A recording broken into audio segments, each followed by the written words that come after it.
Alhamdulillahi alladhi allama al-insana ma lam ya'lam wa ja'ala al-ilma hayata al-qulub.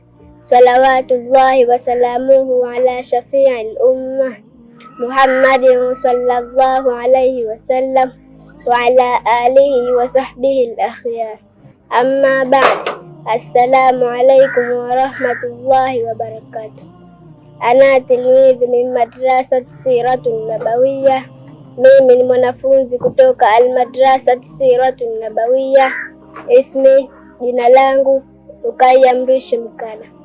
Nipo hapa kwa ajili ya kusomeeni hadithi ya Bwana Mtume Muhammad sallallahu alayhi wasallam.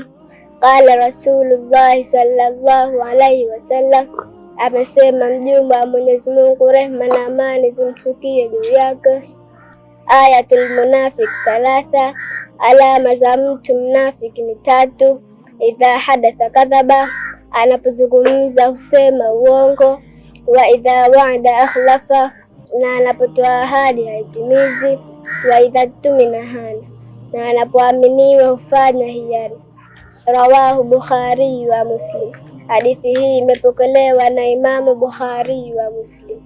Tunatakiwa tunapotoa ahadi tuitimize.